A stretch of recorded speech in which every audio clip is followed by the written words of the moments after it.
take a look at replacing the fuel tank. And in some case, you might not need to replace the fuel tank, but you're going to want to replace the fuel pump and its sending unit. So the best thing to do is to remove this tray from the top of the vehicle, from the top of the chassis. There's 6 bolts that holds the tray to the frame of the vehicle, and the harnesses for the lights and the license plate. You and 3 friends could lift this tray off, place it on the side, and from this area right here you'll be able to access the fuel pump for changing it. But if you need to drop the fuel tank, since the vehicle is almost 25 years old, it's gonna get rotten, you will have to drop the tank. So you don't want to take this tray off when removing the tank. You want to go under the vehicle where the fuel tank is located. Now I want you to know one thing. This vehicle comes in a left hand and a right hand drive, which means you will also have a left hand and a right hand gas tank. So you need to make sure when you're purchasing your gas tank or your rock guard for the gas tank, it's for the correct side. As you can see, this one here was for left side gas tank. So I had to fabricate this here, weld it into here, so it could be used for a right side gas tank. Anyway, you have already seen what we're addressing down here. We got a lot of leaks on the gas tank, and I've tried pacing it from the outside, but it just keeps leaking. And the ECU will also let you know when this gas tank is leaking with a trouble code, because there's a sensor that monitors the pressure inside the fuel tank. Let's take a look at that pressure sensor, also known as a map sensor. So to remove the shield from the front here, there's 2 bolts. These 2 bolts are the last bolts you want to remove. The first 2 bolts you want to remove is at the rear of the tank. Let's take a look at that. Now when I say rear of the tank, I mean rear of the vehicle. I hope you understand. So the 2 first bolts you want to remove is from here and here. Then you will have these hooks right here that's going to allow the rock guard to just dangle from this right here. So as it's dangling from here, you will go to the front and release those 2 bolts that I show you up front there to drop the rock guard onto the ground. Then you'll be able to slide this hook out of its location and lower the rock guard. Okay, now the next step is you don't want to remove the bolts for the gas tank, because those bolts are also here. There's one here, one in the middle, and one is here. I believe it's 17mm socket. Now that sensor that I was talking about that will monitor the fuel tank for pressure or if it's leak, is this sensor right here. That's a map sensor, a fuel pressure sensor. There's another video discussing that. You could go to that link to see it. If I don't post it in the video description, you could leave a comment, because a lot of stuff I don't try to do to help my community, because they're not very involved with me in what I'm doing. Like, you know, fuck them. I do this for fun. Now you have to come out here. See in here? This is the difficult part right here. You have a plastic line connect to a steel tube, and it has that fancy fitting for disconnecting it. So before you go in there, you want to make sure you wash it down. Get all that dirt, contaminant out of there. You just want to spray your detergent up in there, and then splash a bucket of water or something so it could be washed down. So you see you have a big tube here that runs along the back, and it goes to the charcoal canister. Be careful disconnecting all those hoses in there. This big one, this small one, this one here, and these 2. think you see with the camera what I was trying to show you. See those holes up in there? That hose. We're going to take a look at the new tank. Now we got to take this out. From here, well, mine only have 2 bolts. Normally it will have 3. And we want this to just dangle down in there. Now once we remove those 3 bolts from there, I don't know, maybe there's screws they have there. This here is to start jiggling around. I don't advise that you take off the gas cap because dust could fall in there. It doesn't really matter because that gas tank at the bottom is garbage. But here's what you really have to do to get this neck out. It's very windy out here. It's like at the beach. You have to come in here. And you see this plastic cover? This is a splash guard. So the wheel don't put water and all this dirty crap onto the plumbing, because that would cause it to rust. You know, these cheap metal, I don't know who was making it. But anyway, back to what I have to say. See here, you have a little plastic clip you have to get out of there. There's a screw you have to screw out, a Phillips screw. It's plastic, so just rip it out if you want. There's another one here. Can you see it? It's very nasty to see. And then there's another one there. So you got 3 of them. When you take these 3 off, you take this plastic out, and then you'll be able to get access in there onto all the plumbing. But to make this easier, it's better if you take this wheel off. Now, this is what the plastic clip looked like. See? You might want to purchase new one, because after 25 years, it's going to turn into garbage. These are the bolts we took out. So let's go back in here, and there's our plastic, right? See, those are that's one there, and another one there, right? Let's look inside. A lot of dirt. Let's go back in here, and let's take a look at this neck. So you can see that's where it goes out to the side. Look at all this contaminant. And you gotta watch out for these brackets here.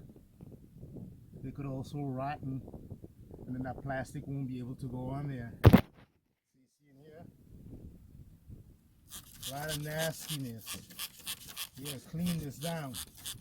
Cleanliness is very important. Don't work for anybody who don't believe in cleanliness. A lot of these shops you go work for, they're some filthy bastards, because they gotta follow government regulation and stuff like that. So that's why I don't really work for shops or work for anyone.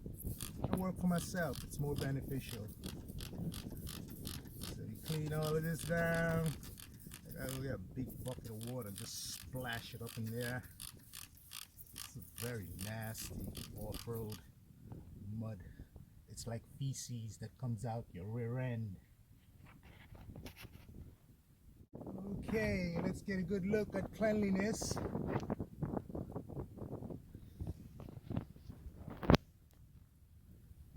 These 2 little holes here to remove, and we have this one here, and we're going to take the whole neck out. This is what's going to become of that hose clamp. It's on here, and these 2 little bad boys are going to be tough to push off these tubing. There is a clamp on those 2 little holes that you have to remove. You're going to see them. And this one here, these holes are going to be so stiff, chances are when you're going to be removing them, they might break or crack, and you're going to have to get new ones. Not from the dealer, because the dealer don't give a fuck about making parts for this vehicle anymore. They done commit the robbery, fuck the customer, we go on our way. So this is ready to come out. So you see up here, I'm gonna try and swing this down.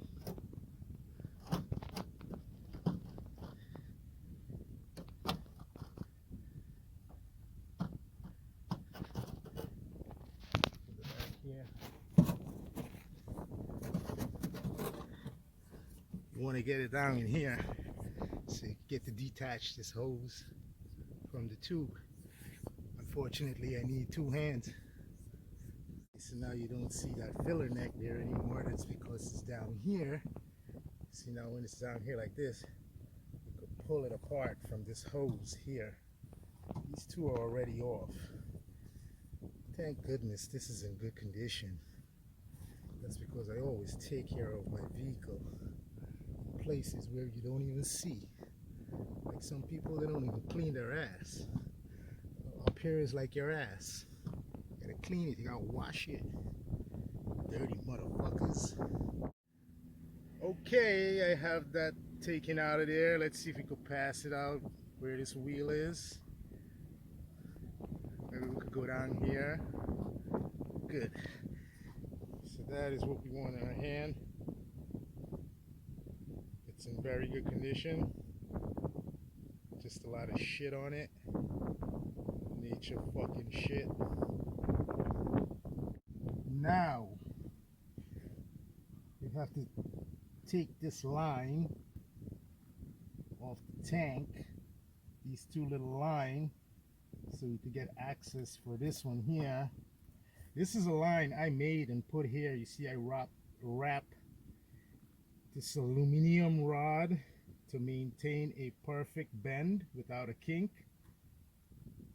You know what I'm saying? So we got to get that hose out of there. And these two, these are the most important ones. You have to disconnect them from here and lift it up. Don't try to disconnect them from back there. These lines are plastic. You know what's going to happen? Chances are they will break. Most things on cars come in plastic. So good luck with that. This is easy to remove. There's two tabs right here. One on the bottom, on the front here, and on the rear. You squeeze it in, and then it will pop up. Here's the thing, when you remove this, there's an O-ring in there.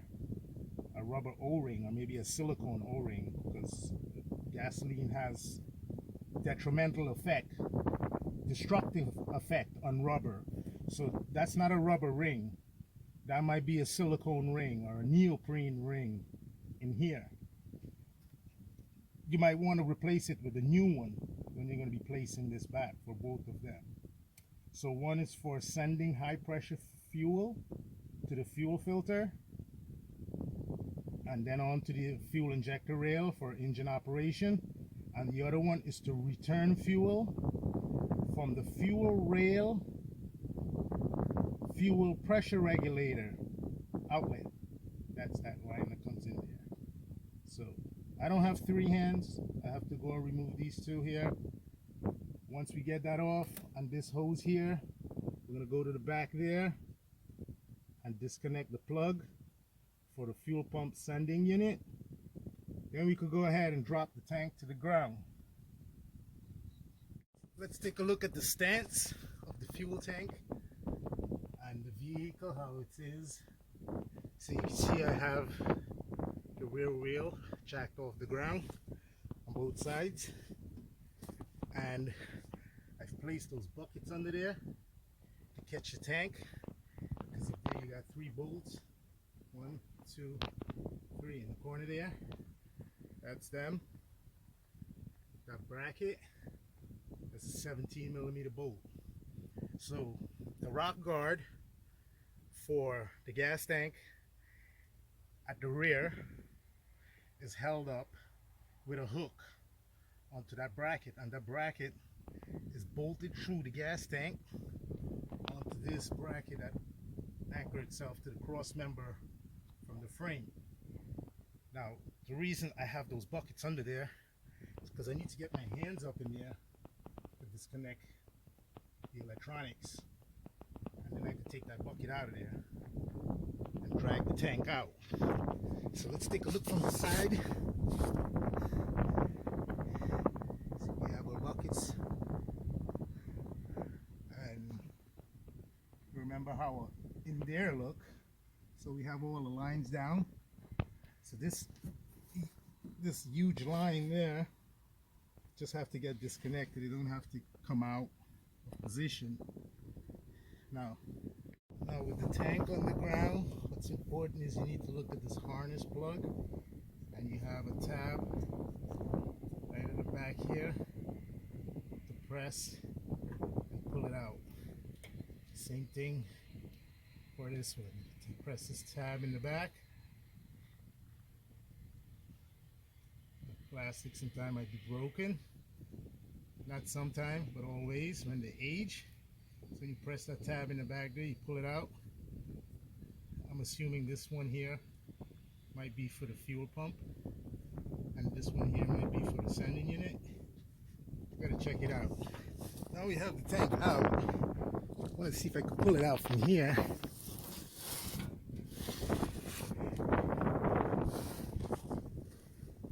So you see where I'm pulling it from?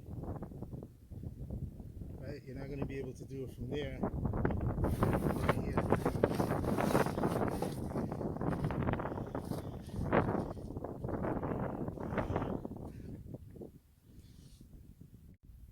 Now I just want you to take a look in this area here where it's hidden by the fuel tank, so you can see what's going on. The top line is evap. There's a two fuel line. Bottom line is a brake line. That's the wire harness to the chassis lights in the rear, brake lights and stuff. There's some repairs up in there. And this is what's going on back here. This bracket. These bolts right here for the gas tank. Now I've installed this steel braided brake line. Normally you have a rubber one here. Sometimes they collapse on the inside, restricting the brake fluid to the wheel for braking or locking up the wheel.